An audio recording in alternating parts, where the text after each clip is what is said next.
thanks again. Thanks for being here today. It's truly a pleasure to see so many folks here. I start with a little West Side style shuffling. Our colleague Wendy Turner-Williams from Salesforce encountered a major accident somewhere north of Everett, and I don't think she's going to be able to join us this morning, but we've got a strong panel anyway, and so we'll just press on. I have a few introductions to make as we get going. First, I want to thank our presenting sponsor for the Carson College Power Breakfast, Alaska Airlines, and I have some introductions to make for Alaska. Ann Artizone is the Vice President of Supply Chain at Alaska. Mark Buckey is the Managing Director of Corporate Sales, and Ken Newton, Director of Supply Chain Operations. Thank you very much for being here.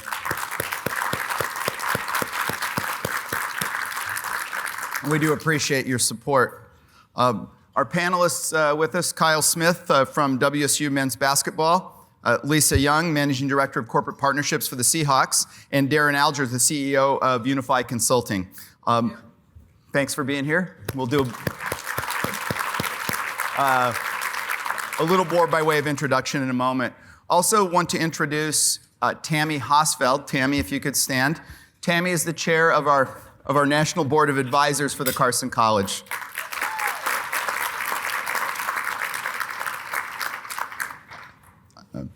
Also, a colleague, friend of mine, and someone with whom I work very closely on programming for our students at WSU, the Dean of the College of Arts and Sciences, Matthew Jockers.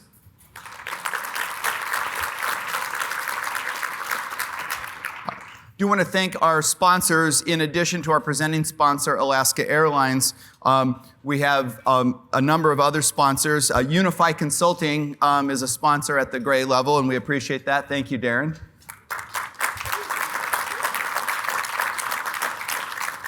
And a record number of table sponsors, and we're delighted to have your support, table sponsors. Thank you very much.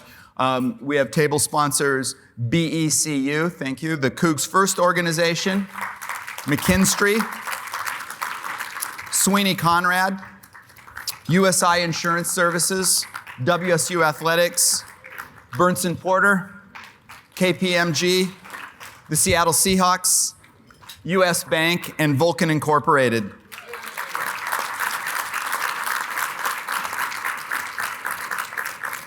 Thanks very much for helping us pull this event together and for your support. It's truly welcomed. Thank you. I'd also like to acknowledge, and so those of you who are involved with us in this role, if you could give a wave, our members of our National Board of Advisors, those who work with Tammy and with our students to improve our programming. If the National Board of Advisors could stand and be recognized, that'd be great.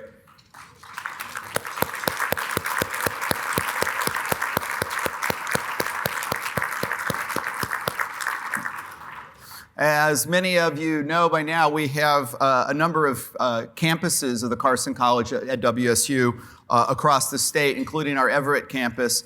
And we also have a powerful global campus with a very large MBA program.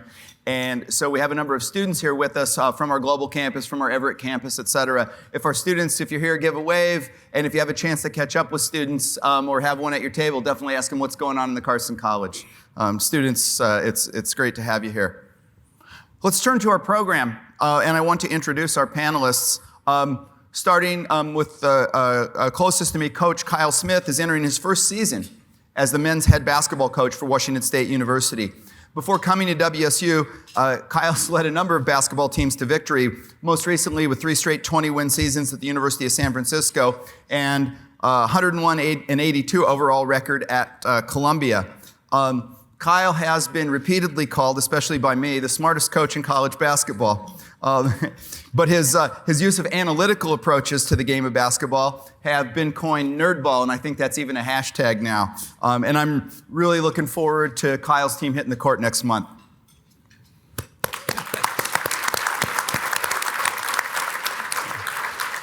Next to Kyle is Lisa Young, the Managing Director of Corporate Partnerships for the Seattle Seahawks, and she's beginning her 15th year with that organization. She's a graduate of WSU's Murrow School of Communication, now college, and Lisa oversees, yeah, woohoo, thanks Murrow grads. Lisa oversees partnership activation and sales teams that are responsible for outward-facing marketing activities. These include promotional events and game day execution, also social media campaigns and unique in-market retail promotions. Welcome, Lisa. And Darren Alger is the CEO for Unify Consulting, a premier management consulting firm headquartered here in Seattle, with more than 400 employees across offices in Seattle, San Francisco, Sioux Falls, and Silicon Valley. Darren's a proud Coug alumnus and serves on WSU's Data Analytics board, as well as multiple local nonprofits. Thanks for being here, Darren. Thanks,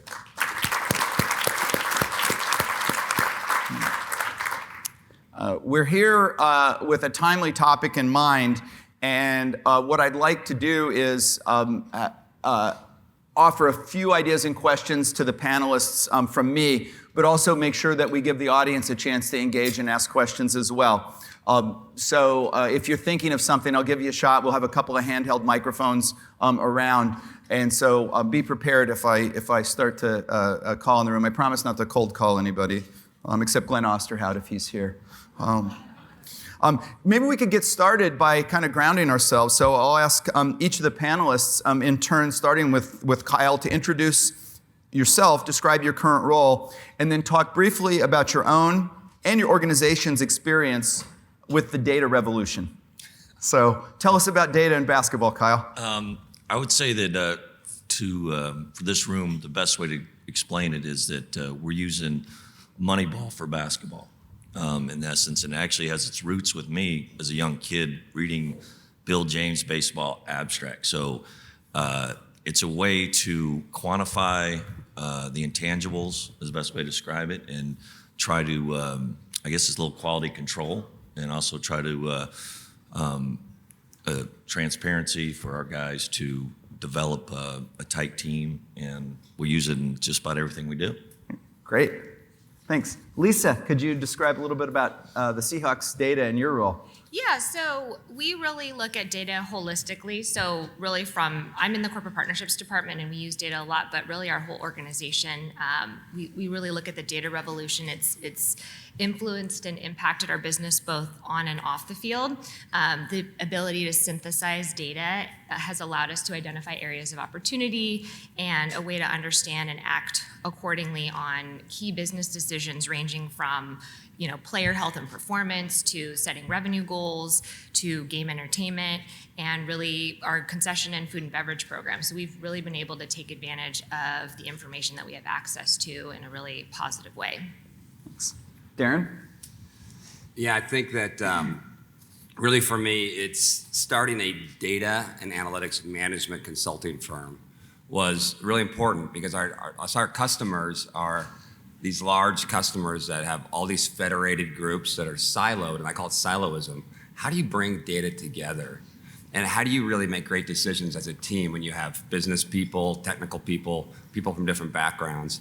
And so for us to bring consultants that actually have that experience and can really be thinking about, hey, how do you have an advantage and how do you get desired outcomes through data? Because we have all the technical buzzwords that we do at Unify, and I'll tell you what, we love our AI solutions. We're doing some really cool AI solutions right now. It's a hot buzzword, but it's still, to me, it's about the people and the humans. And I think what's really important to say, Chip, is that we have a lot of Cougs in our organization, and the data shows that they're actually better than Huskies. We have that. Go Cougs! I knew that was coming, I just didn't know when. Right out of the gate. Should have known. We modestly build this as a panel to discuss the data revolution. And I wonder if our panelists wanted to talk a little bit about what you find revolutionary about data, particularly, say, in the last 5 to 10 years.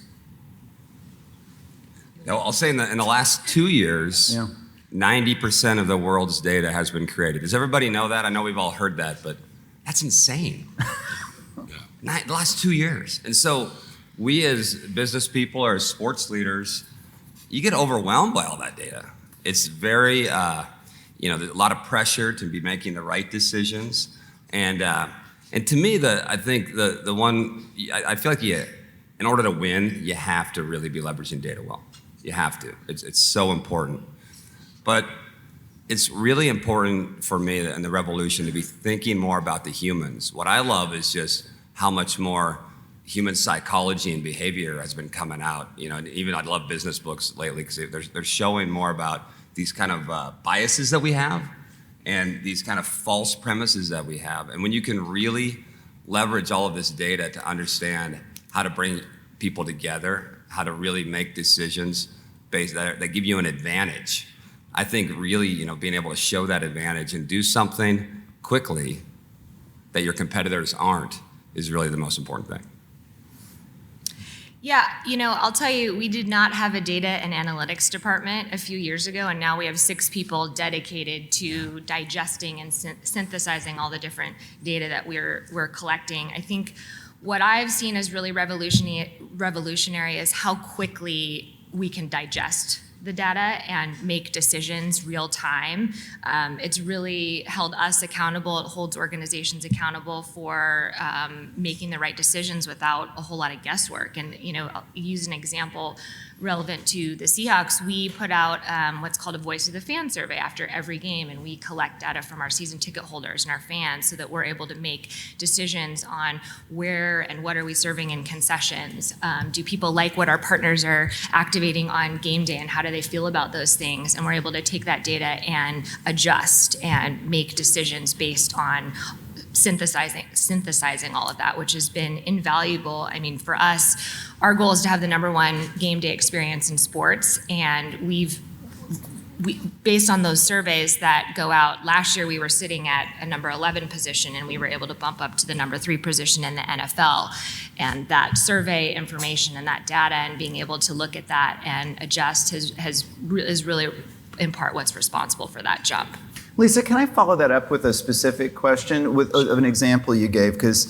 So you've got, let's take the concessions example. You've got people with their opinions about what they wish you'd have for concessions. Yes. Then you've got what you're actually selling, which is probably French fries, right?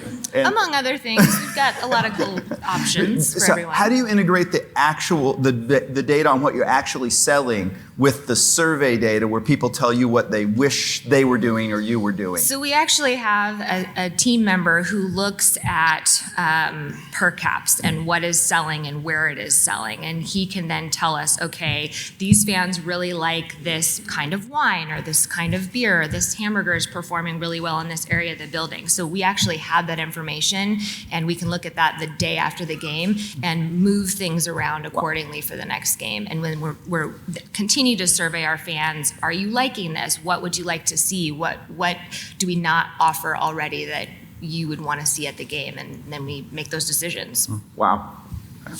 I would kind of echo what Dave said about the data is so overwhelming now. I said with this data revolution is you got to be careful on what's too much. And I think when we started 20 years ago when I was assistant at St. Mary's, we were very avant-garde, and what we were doing was analytics.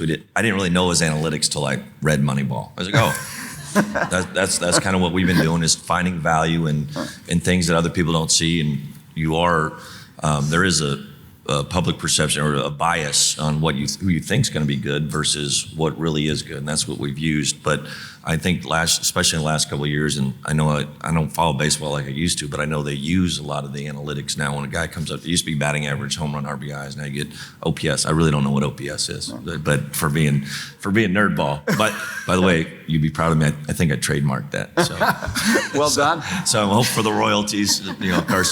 Carson Business School of Business, but yeah, I think I come on my desk in the office and there's like 7 different spreadsheets or something. These guys actually have it on their phone. That's the difference between coach and that. They have like these Tableau. I don't know what that was. They were talking to me. I was like, all right, what is it? It was Tableau. Tableau. I was like, wow, that's pretty cool. I wish I had that on my phone. So we'll talk later. But really, and the same thing. These are human beings. They're not robots. Especially, I'm dealing with 18 to 22-year-olds, and I always have to remind our staff of that. And that's a lot more important. Is the human component, the psychology, you can get overwhelmed and burdened with this. Yeah. How do you each of you in your different roles manage this overwhelming aspect of the data revolution? Yeah, that's the easiest question for me because you have to keep it simple and you have to link it back to kind of what you were saying, Kyle. You have to link it back to the humans. And the fact that we have so much amazing technology today, it's very cool, but what are those right tools that you need to use to link that back? And I look at Moneyball as a great example because on base percentage and slugging percentage were the two big they discovered, oh, these are the secret deals. I don't know if you guys remember, Theo Epstein was mad at Billy Beane for coming out with this. He's like, there's only 4 teams that use sabermetrics. Now everybody's using it. And he was mad at Theo Epstein, by the way, one of the amazing GM. I mean, he didn't even play baseball. He didn't even play. And so you got this old guard of kind of the jocks that really know the sport. And then you have this new guy that is coming up with all these new ideas. And I think what Epstein, though, really did well, Chip, was he brought the nerds and the jocks together. And, I think for me, keeping it simple, bringing your teams together, and really tying it back to that business outcome quickly. Because once you see that on-base percentage and slugging percentage, everybody's doing it, the cost went up to the same as everything else when you're looking at a player. So for you as an organization and for us, we have to be looking at what are the metrics that our competitors are doing and how do we get one step ahead of them, right? What's that next advantage? Is that next thing? And that's where I think if you get that velocity, that's an advantage.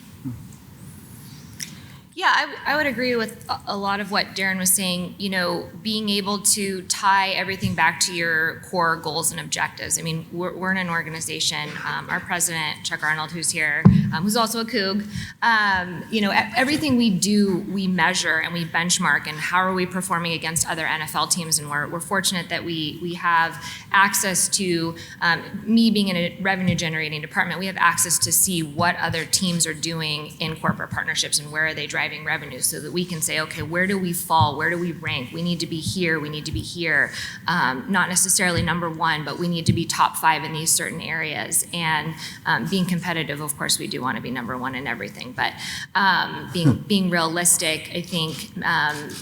Asking the right questions and finding the right stories. Yeah. Anybody can have access to.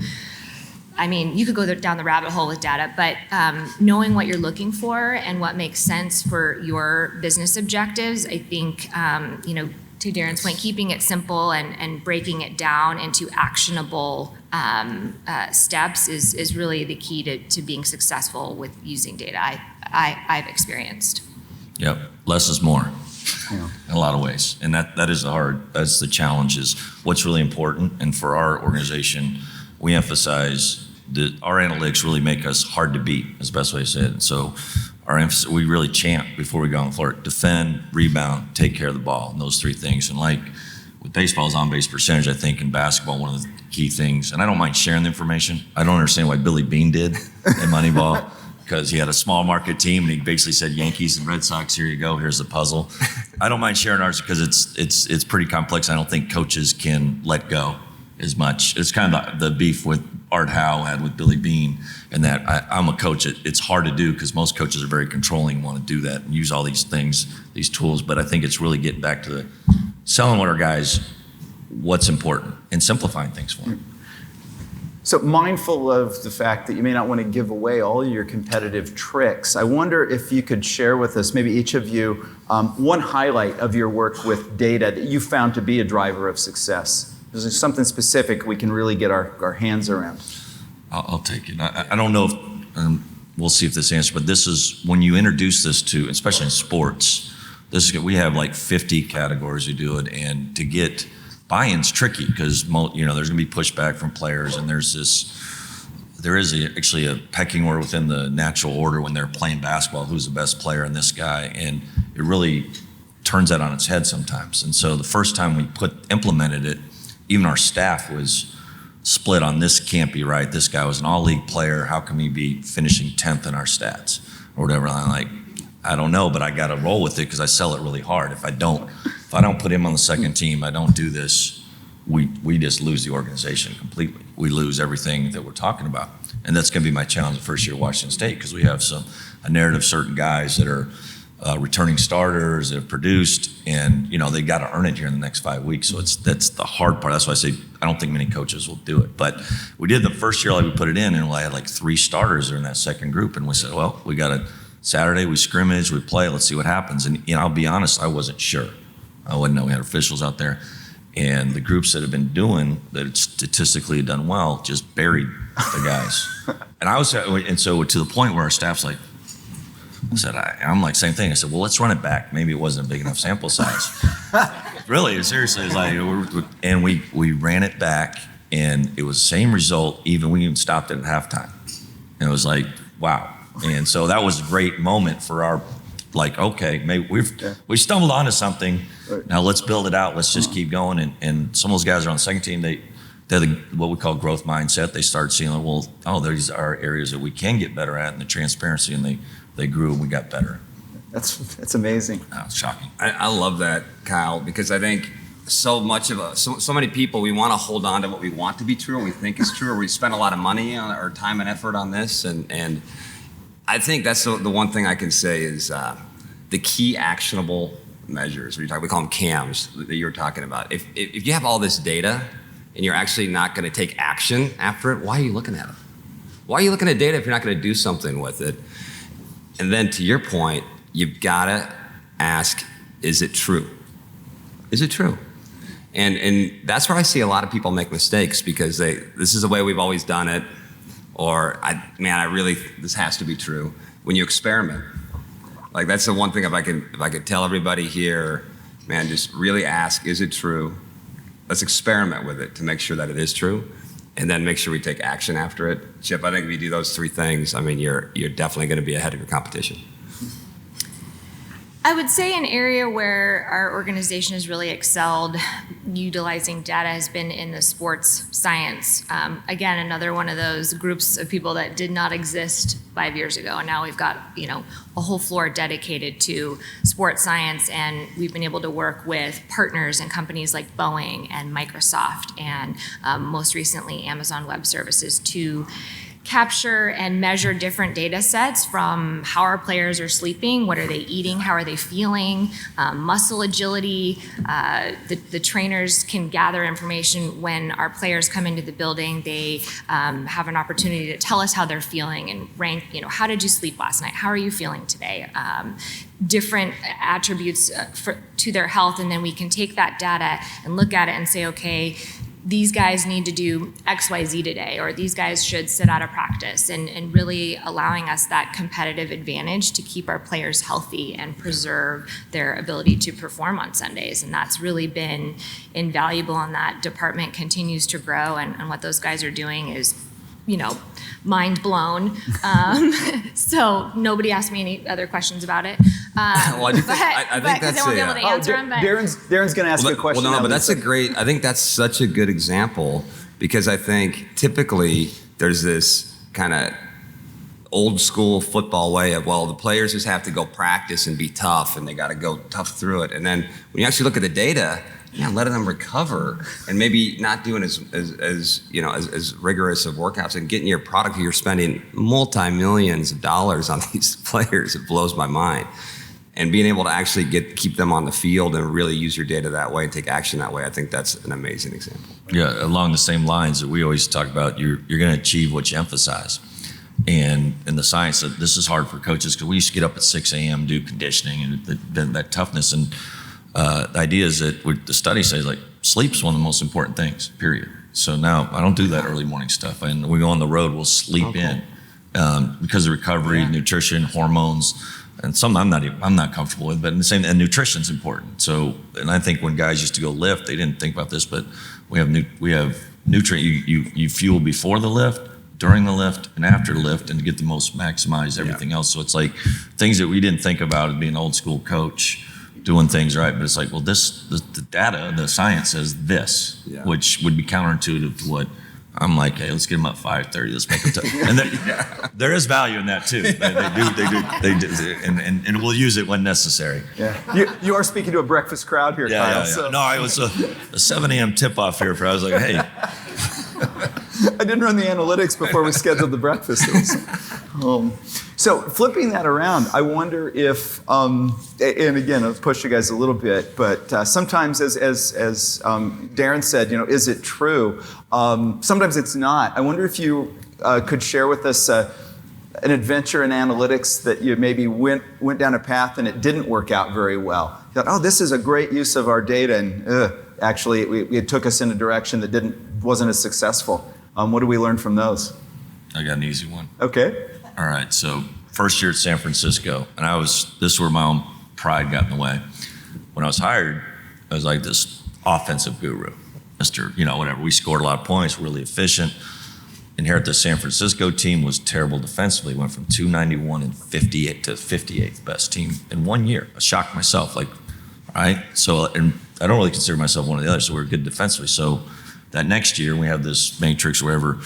And every once in a while we tweak some of those numbers, and we tweaked it. We're trying to, this will get us become more offensively efficient. And so we're going through our first 5 weeks of practice, and wow, we're going, because I know we're going to be good defensively, but there's unintended consequences of developing some new data and trying to thing. And that we're actually scrimmaging Washington State, and I go, we can't guard anything. And to the extent, so even though it's a naked eye, coach, you're in practice, you're playing hard, but our emphasis shifted. We changed, we tweaked it, and we struggled. We got back to better, but we kind of lost that year. It's really dangerous. Not lost it, but took a step backwards. And then last year we said, hey, we got to get back to what we're doing. It's been 15 years. So playing around with it you got to be careful. My example is more philosophical than a specific instance, and I would consider this currently a success, but building a CRM. I've been in and out of this process for the last 10 years or so, and we've been through a number of different iterations, and I think for us to have the ability to take a step back and really understand and determine what do we actually need. We're building a CRM, but what do we need in it? How are we going to use it? And being able to process that information and have it be cross-functional and identifying all the different touch points that our organization has with fans and companies and the different people that are coming in touch with us, and creating purposeful data, I think, has been the biggest thing. Yeah. And it continues to evolve all the time. We were showing Coach our sales dashboards. I'm in a revenue department, and so sales dashboards are very important. Pipelines are very important, but understanding that those things are important, and I think it's taken us some time to really build meaningful information that we can actually digest and use it wisely. And that's been the biggest learning that I've been a part of is really what are we looking for, and let's focus on that versus kind of what Darren brought up earlier. There's just if you're not doing anything with the data, it doesn't mean anything. And having purposeful analytics has been huge for us. That's very cool. I think a fun one is compensation. People think, hey, the more I pay somebody, then the more they're gonna perform, right? It's directly linked. It's not true. It's actually proven that if you pay somebody too much, they freeze up. They don't do as well. I think that's a really interesting one. As an organization, from day one, we wanted to compensate our employees to collaborate and really think about, hey, how do we actually put metrics and really pay them for the right things and tie it together? And it has been so hard. It is so difficult designing compensation that really is meaningful to your employees. A lot of the things we thought were true through experimentation, we found weren't. And I'll tell you, I see it out in businesses all the time, and we've all seen it with bank execs and different folks. Is there a bank sponsor here? No offense to the bonuses that you get. Yeah, banks over there. But we see it. We see compensation is hard for you guys, especially when you're in the public eye and into the financial meltdown, and for players, as sports fans, I think you kind of notice, and I don't know what the exact data is, but man, you think a lot of us are Seahawks fans, and we loved it when there's a chip on the shoulder for Russell Wilson and Sherman back in the day, and these guys that weren't compensated enough, but then they get the giant bonuses. And how do you kind of manage your payroll as a sports team? And what's really motivating these guys? Where are you getting the highest performance based on the compensation and benefits? I think, Chip, that's a big challenge for all of us. Yeah. I wonder, so we've got a couple of handheld mics, and this might be an interesting time to see if there's anything bubbling up from the audience that we want to ask the ask the panel to confront. Anybody out there got something they want us to tackle? Yeah, here's a question back here, Angie. Thank you.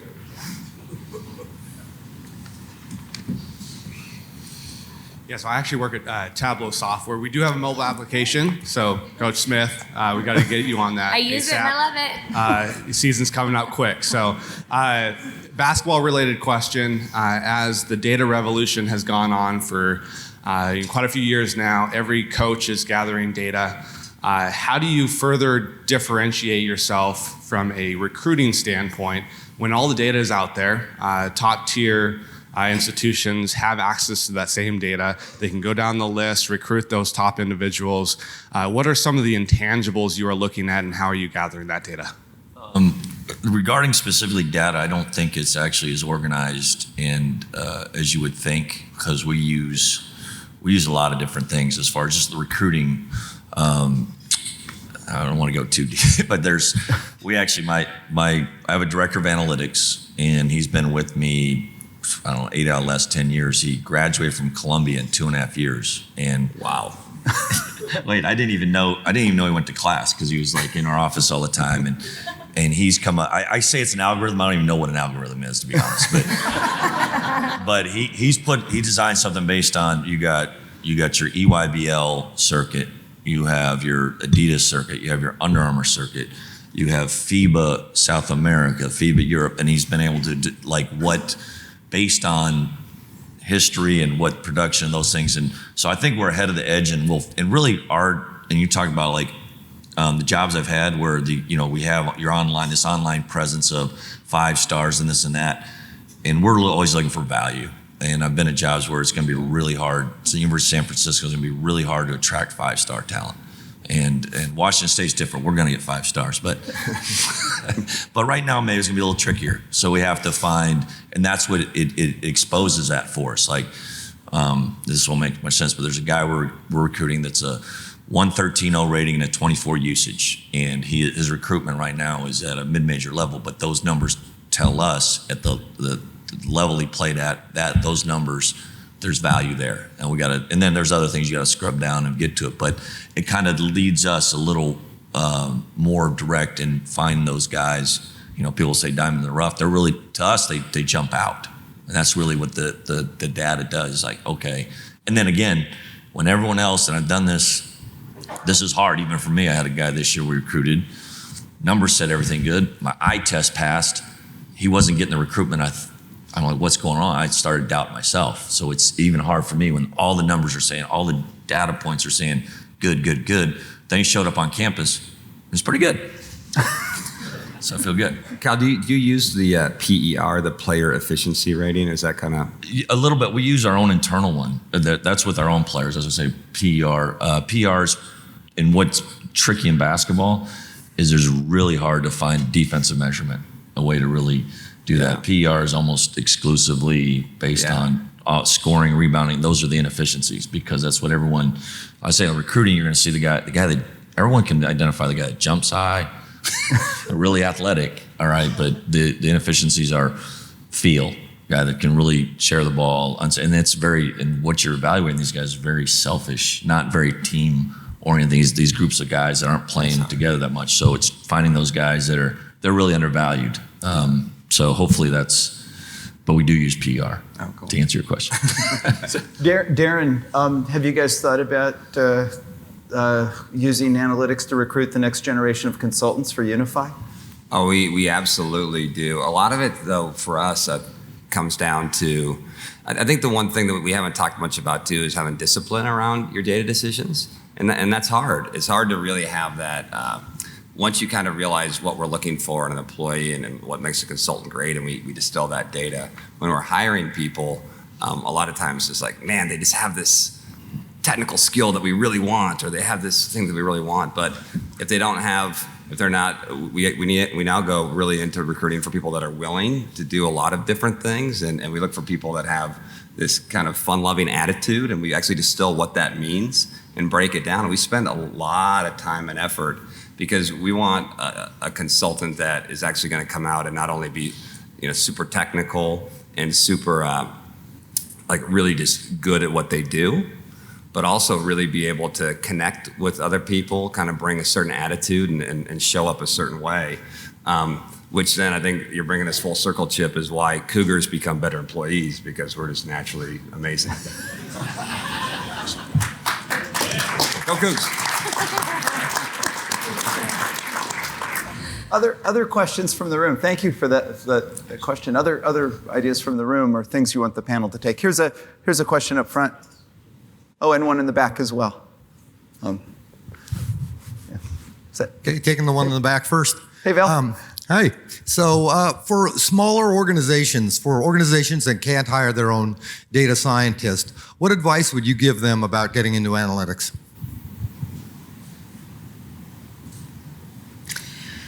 That's a great question. So I can let me tell you. So I would say, and I'll kind of use my personal experience. As I said, we have not always had a data and analytics team to take all this great data and give us some cool objectives that we can go achieve. And what we've found that serving is really impactful, even with a small sample size. And we've been surveying for the last 10 years, and asking your fans and your partners, what do they like about your programs? What do they don't like? What is missing? Asking questions that can help you determine if you are meeting those objectives and what is that return on investment. I think that's really important, and that's something that's anybody can do and anybody can facilitate, and that information is ultimately invaluable. When you have a staff that can manage it, sure, you can get more of it, but when you don't, it's an easy place to start.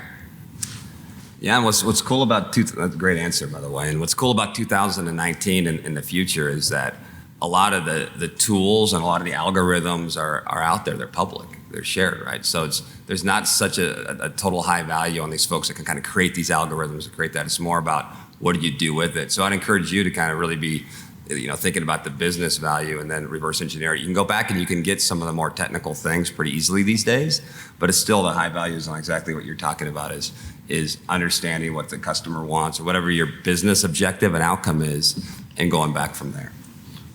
Real quick, I'd say when there's a lot of smaller basketball programs that don't have the staff to do everything, but I think you get 85, 90% of it, what we call it, dumb it down. All right, just simplify what's important, find a different way to measure it. So we have high school coaches that want to do it. They don't have the time to watch the film and then watch the next practice and do that. So we give them some live action things to do that they can have a manager track during and get you in the ballpark for sure. So find a way, I think with your smaller organization, how can we get data that's measuring some of those just really basic, most important things we need to do? So this is some way along the same lines, but more for a larger organization. So many large organizations have lots of different systems, lots of different data or places there. How do you kind of work with convincing maybe some of the folks that still believe spreadsheets are good and that's how you can manage a business to go, we need to invest millions and millions of dollars to be able to collect the data to be able to use it, because it is in such disparate forms and lots of, if you've been around a long time, Alaska's been around for 80 plus years, you have systems that are 30 years old, you have systems that are a year old. How do you generate or convince and look at that ROI to an organization? I actually paid him to ask me that. I asked him that. I do think the answer has to be show the value, right? Like I think really get to, here's the value of if we can get this data integrated, we can get it to us faster, real time, it's clean. This is what we'll get for doing that. And really tell that story. I think you mentioned about telling a story with data earlier. It's like, wow, if we have this, look at the value to the organization. And you probably can't just do it once. You got to kind of get a coalition and get more folks from the different groups together and really show that value up to leadership. Because the one thing I've noticed, Chip, is if you don't have the leaders of an organization truly bought in, you're not going to get anywhere with it. I would just add to that, start small and focus on an area that's really in need, and to Darren's point, showing the value of what that information can do to create opportunities and change to that one area. And that's all it takes, really. I mean, that's kind of how we've started our data revolution internally. Is we've started in one area, and then it's like, oh, well, we can apply those same things to community outreach or game presentation or human resources and so on and so forth. So I think it's a domino effect. If you can find success in a small area, then you hope that you're going to get buy-in from leadership to continue. That's actually a great point. There's a theme kind of running through here, and I'm trying to figure out whether what I heard is not from you guys, but in a couple of recent meetings I've been in, people have tried to make a claim that, there's this data revolution, but I don't believe we should make data-driven decisions. We should make data-informed decisions. And I'm trying to figure out whether that's consistent with what you guys are saying, or is that just a sort of a new way of expressing a fad? What do you think is going on with that? Well, data-driven versus data-informed kind of framing that people are trying to sell me. Well, I think it's really important for what we do and it is the trick, is that you get this data and there are inefficiencies in what you're collecting. And it will never get it perfect, but it is informed, it's a tool, and it's not the end all. It's not like this is what you have to be, because we're working with a dynamic group of 5 individuals playing together, trying to put it together the best we can. I know when we do run them through the mill and we come with our 5 guys, it's gonna be our toughest 5 individuals usually that do things right. That's not always necessarily the best group. So I think it's just, there is the human element. You have to use your gut a little bit. I've been doing it for 23 years or something. I have to, there's certain things that outliers that will affect it. So, and also our guys, it's important that they don't, like I said, we use this growth mindset versus fixed mindset. Guys, they see their data and they're getting to the bottom. The weak-minded will hang their head and not fight. And we got to motivate them and use that. I kind of look at it in sort of the simplest terms is, being data driven is, allowing you to make a decision, and being data informed is measuring that decision. And I'll use an example of being data driven specifically to our corporate partnerships department. We've been gathering all this information in CRM about our business and different trends and when business is closing and how long it's taking to close and negotiate and so on. And we were able to look at, okay, when we're generating more renewal business than we are new business, why is that? Is there, there's more of a focus, obviously, on one thing over the other. And so we were able to make a pretty significant business decision on our sales strategy based on information we were able to collect to see different trends and how can we maximize revenue growth in the new business area, which for us yields the most revenue.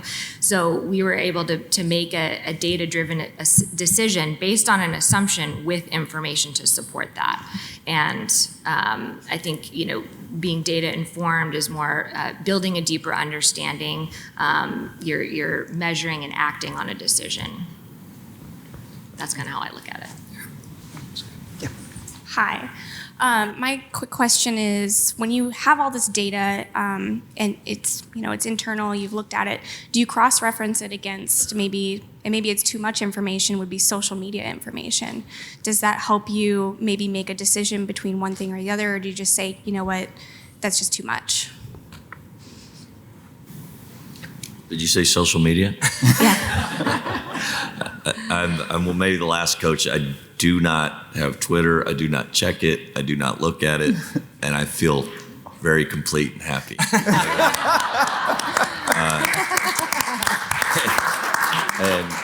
And we do, I really try, I know we're gonna have to grow with it and work with it. It's not going away, but I do try to tell our guys, like, I don't know anything is good coming out, putting some out there on Twitter. It stays with you for life. But that's a whole other thing. But like, we really don't. It's all about trying to sell our organization and not keep that influence and not worry about what others are thinking. And it's a hard sell, but that's where we are.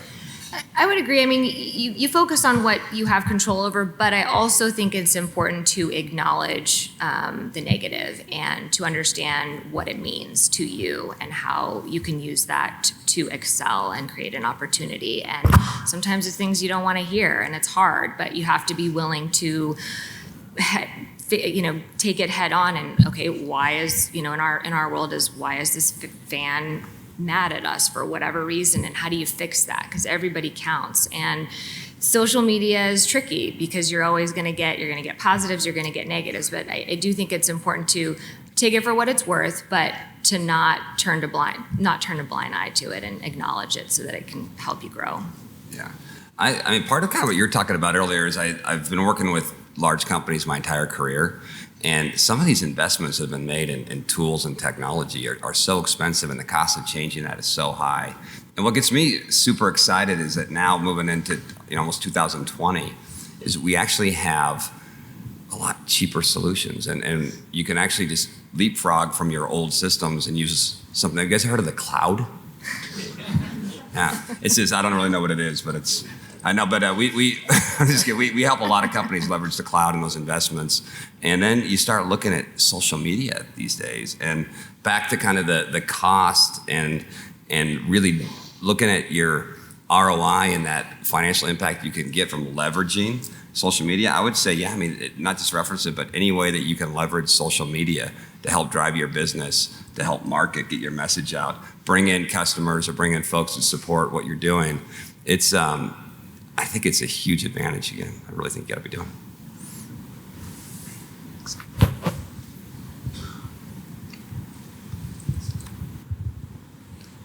In the back, yeah. Hi. So Second Spectrum's Court Vision launched with the Clippers within the last year or so, and you can watch the game in certain modes. So coach mode, it will show the plays, it will diagram them out as the plays are happening, and in player mode, it will follow the player with the ball and give you the percentage likelihood of them making the shot in whatever position they're currently in. So with that new feature launching, and your respective sports, do you feel like that data being available for public consumption is good for your organization? Do you see that as a future within your sports, or do you have any general thoughts about that program? I don't think it's good for the coach. Not at all. That's true. But obviously for your team, and NBA is way out there in front of that. And I really think that's getting in the weeds for our guys. But it kind of reveals the curtain. I feel like the Wizard of Oz, like, oh, kind of naked out here, and everyone knows, like, hey, this guy's the right spot, and the numbers will back it up. Like, that's a bad shot, and stuff like that. So, but it's a challenge. I think it opens the door for a lot of scrutiny, but it also opens the door for a lot of opportunity, especially, I'm in sponsorship. Like, that's a really cool platform that you get the right partner to align with that can enhance that experience. You're engaging your fans in a unique way that not everybody can do. I would look at it more as an opportunity, but that's just my world. Yeah. I don't work with a sports team. Yeah. So I'm a 92 grad from the Carson School of Business, and I now have a senior that's graduating as well. All right. Yeah, go Cougs. When I graduated, we didn't really have infusion of the data sciences into our program, and so I told my son, you need to get a management information degree as well, to augment.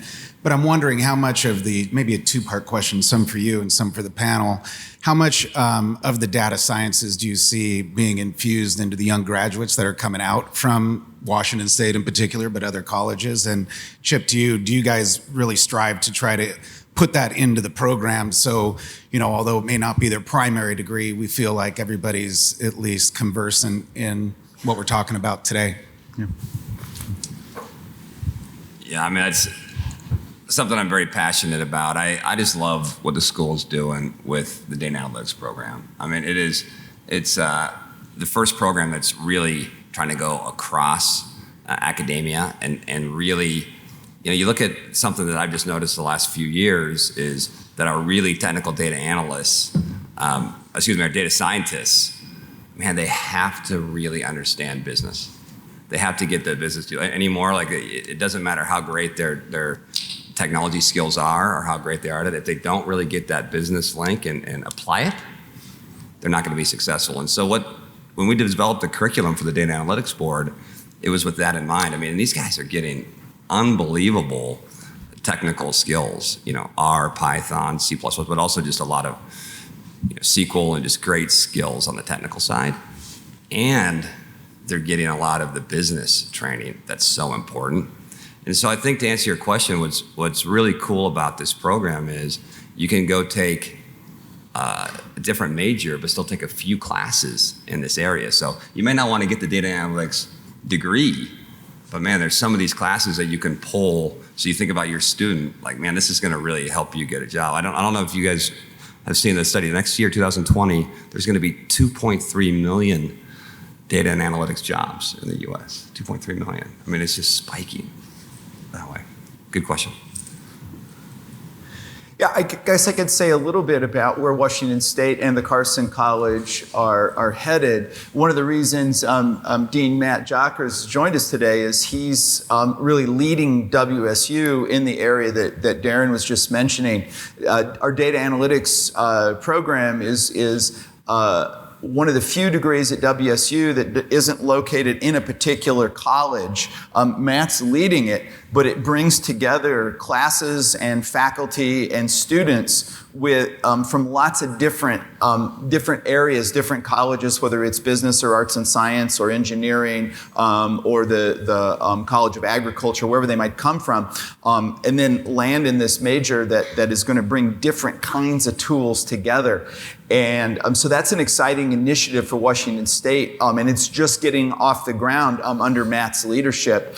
And that'll be really exciting for us as a university to see where that goes. And as Darren mentioned, I think one of the key things that the leaders of that program are doing is engaging really closely with their industry board to figure out what really is going to help those students succeed.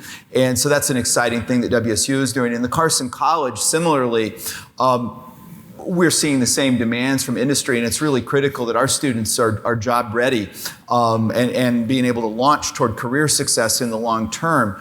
And so this fall, we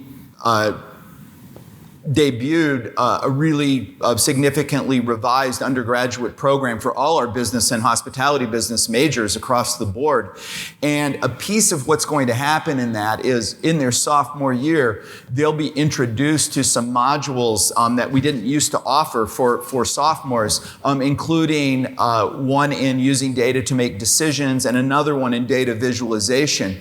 The idea being that if we prepare them as sophomores with a few tools that they know how to use well and that they all share, as they move into their respective majors, whether they're majoring in finance or marketing or HR or whatever, those majors can then build on what those students have had early and carry that through. Is Jeff Yorman, Jeff, are you here? Can you give us a wave? There's Jeff. Jeff's our new chair of our Marketing and International Business Department. And the marketing department is just beginning some discussions about how to take this platform that we're setting up with the sophomores and drive that analytics framework through every piece of the marketing major, which is really exciting, whether it's consumer behavior or marketing strategy or distribution or whatever it is they're working on. All of it will kind of pull that through. And so over the next few years, we should see students that are much better prepared to jump into the kinds of opportunities that Darren was describing. And ideally, Lisa, you'll have a few folks to pick from when you're hiring those Cougs that we know bring that work ethic and a great ability to work in a community as part of an organization. Will have those technical skills as well. So there's a lot of cool stuff going on in the Carson College and at WSU. I think more generally on the program that Darren's referencing here, absolutely follow up with Darren, who's a member of the advisory board, or Matt, to learn a little bit more about that. So that's an exciting kind of future for us in that. But it does lead me to another question, which is, so when I'm thinking about this with analytics, can we use data to inform our decisions? How do we deal with the fact that sometimes we're making decisions day to day and we're trying to use all this data that's coming in, it's a concession stand, it's people's opinions, but the real effects of what we're doing aren't going to show up for weeks and months and years. I sort of think, we could look at all our freshmen going through this new program, but we're not going to know until they hit the job market, right? Did this work? How do we deal with that kind of tension between real time and long term? I would say I think it's important to not lose sight of those core skills, problem solving. I mean, at the end of the day, you can have, and if you're going to be in an analytics position, you do need to have certain skills. But I consider myself an analytical person, but I'm not in analytics. And I'm still able to take data and look at it and pick it apart and look at it every which way to make a decision that I feel confident in. And I attribute that to having strong problem solving skills. And I think that is at its core what you're going to need to be able to take all this great information and do something really positive with it. I think I look at the gentleman from Alaska Airlines that asked that question, the question earlier. It's man, I know there's, because I think you said something really just important, which is you've got these long-term, there's these big advantages you can get and these big cost savings, but with you're trying to show that value in the organization to get more funding and to get more support and to get more students. Like, look, when you have that real data that you can show, that really makes an impact. But what you said earlier is like this, get that win, right? Boil it down to what's that win. I love this story about touching the void. Has anybody ever seen the movie or read the book Touching the Void? It's about a guy that he breaks his leg with his buddy up in the middle of nowhere, and they have to get out of this giant mountain before a storm comes. And based on the situation, the buddy has to cut him loose. He falls into this pit, and he has to go under a void, and he's got broken leg. And he got overwhelmed by thinking about, I've got to get 3 miles across jagged rock back to this site by morning, or else I'll die. I can't get picked up. And what he did is he broke it into chunks. He said, I can get right to that rock right there. I can get to that rock. And I think, that is so good in any organization, especially like, because you're overwhelmed, I got to show the value, I got to show the data, but chunk it up into how do we get right there? Yeah. And then next thing you know, I mean, the Washington State University has the best data analytics program in the world. That's where we're going. Yeah, I wonder, as we kind of close this down, we're charged with preparing our students to enter a world in which analytics are increasingly important. You're working with student athletes who are going to go into this world. Maybe some of them even want to be coaches. How do we think, and how should these young people think about preparing for that world? What should we be focusing on, and what should they be focusing on? Go ahead. I think they're going to have good preparation. I just think you're going to there's going to be evaluated, and some of this you're in this crucible, and like especially they're growing up with these phones they're addicted and all this data and all this information. And again, back to almost what Dave said earlier, like being still got to. I think we almost got to go the other way. Like remember you're human. Remember what's important in life. And we always hit these things. Nothing happens with having a great attitude, being a light bulb, being a fountain, great work ethic, and people that really want to be in your organization. Carry those things with you and use the analytics that they're going to be. I think they're going to be this next generation of kids. They're going to be used to it. Like I said, whatever they're doing, they're going to be getting evaluated that way. They're going to have to use those tools and data to move through the world. But I think we're giving we're just giving a little base of what's coming. Yeah, go back to what I said a moment ago, problem solving and critical thinking and being able to digest what you're looking at. I mean, at the end of the day, you got to go with your gut, and data can help support your decisions and help you make better decisions and different decisions, but you can't lose sight of the human factor. Ultimately, that's what's the most important, and what data and analytics is supplementing all of that. Thanks. I mean, Chip, I do love I've got to just talk about again, I love the fact that, Kahneman and Tversky have kind of proven that humans are rational through behavioral economics. We actually aren't rational. It's proven, and yet we kind of lose sight of that. We make errors. It's too soon to talk about last Saturday. I don't want to see any tears here. I don't want us to cry, but look, it's just the fact that we made more errors, and that's what happens with humans.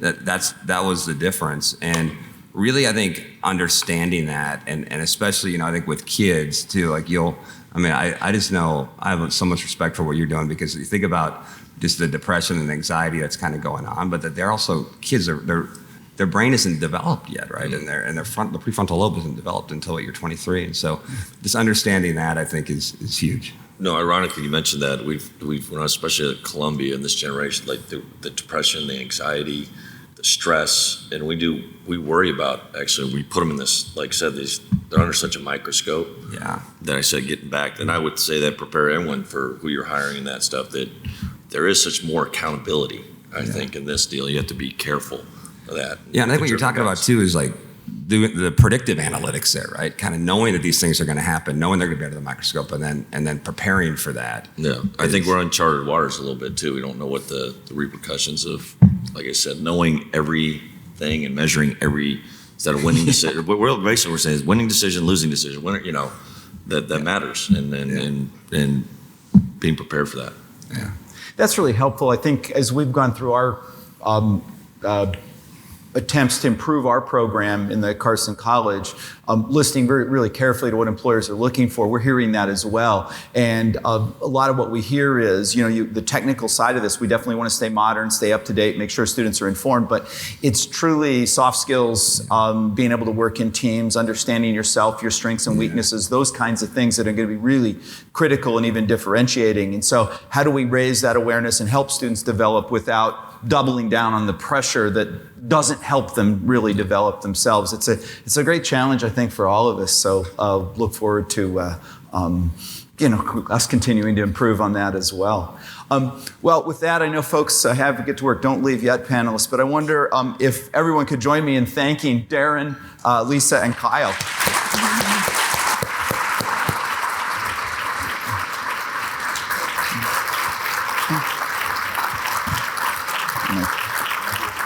So we got you some swag, so we're good.